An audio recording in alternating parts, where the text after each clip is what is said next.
ஏன் எல்லா மனுஷங்களும் கெட்டவங்களாவே இருக்கிறாங்க? ஏன் தொடர்ந்து பாவம் செய்றாங்க? பைபிள் சொல்லுது, எல்லோரும் பாவம் செய்து ஏகமாய் கெட்டுப் போனார்கள். நன்மை செய்கிறவர் ஒருவனாகிலும் இல்லை அப்படின்னு வேதம் நம்மளுக்கு சொல்லுது. அப்போ ஏன் இப்படி ஒரு அவலமான நிலைமை இந்த மனுஷ பிறவிக்கு இருக்கு? இத பத்தி தாவீதின் சங்கீதத்துல 51வது சங்கீதத்த நம்ம எடுத்து படிச்சோம் அப்படின்னா, அதுல தாவீது சொல்றாரு, என் தாய் என்னை பாவத்துல கர்ப்பம் தரித்தாள் அப்படின்னு. அப்போ இந்த பூமியில பிறக்கிற எல்லா மனுஷங்களுமே, அது ஆணா இருக்கலாம், பெண்ணா இருக்கலாம், யாராக இருந்தாலும் சரி, அவங்க எல்லாருமே ஆதாம்குள்ள பாவத்துல தான் பிறக்கிறாங்க. அதனால பாவம் அப்படிங்கிறது அவங்க ரத்தத்திலேயே ஊறிப் போயி, ரத்தத்துல அணுவிலேயே கலந்திருக்கிற ஒரு விஷயம். அதனால தான் பிறக்கும்போது நாம பாவம் செய்யல அப்படின்னாலும், நாம வளர்ச்சி அடைந்து பலம் அடையும்போது, நமக்கு சாதகமாகவும், சந்தோஷமாகவும், தேவையாகவும் இருக்கக்கூடிய ஏதோ ஒரு பாவத்த நம்ம தைரியமாவும் அல்லது மறைமுகமாவோ செஞ்சிடுறோம். அப்போ இந்த பாவத்த நம்மள விட்டு எப்படி நீக்குறது? இயேசு கிறிஸ்துவை ஏற்றுக்கொண்டா நம்முடைய பாவம் நமக்கு மன்னிக்கப்படும் அப்படின்னு வேதம் சொல்லுது. ஓகே. இயேசு கிறிஸ்துவை ஏற்றுக்கொள்ளும்போது நமக்கு என்ன நடக்குது?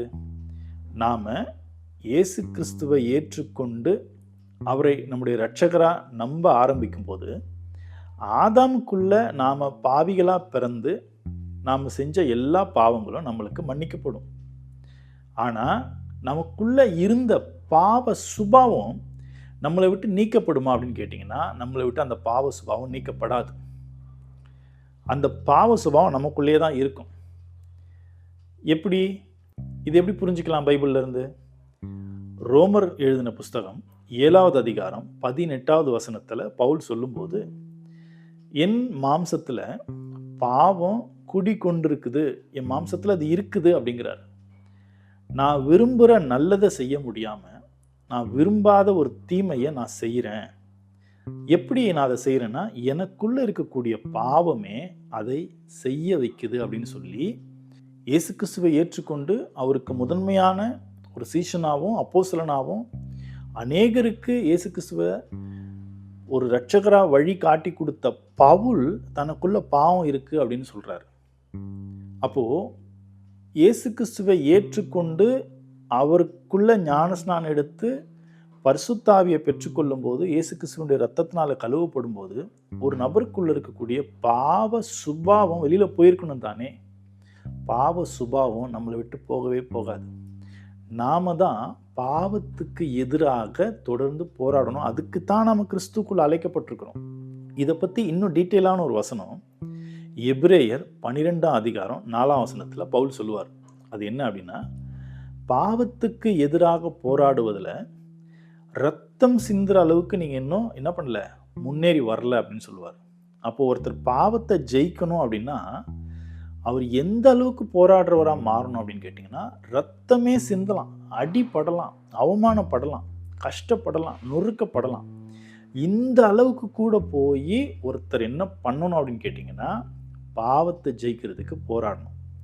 அப்போ இயேசு கிறிஸ்துவை ஏற்றுக்கொண்டதுனால நானோ நீங்களோ முற்றிலும் பரிசுத்தமானவர்களாக மாறிட்டோம் அப்படின்னு நீங்க நம்புனீங்கன்னா அது தவறு.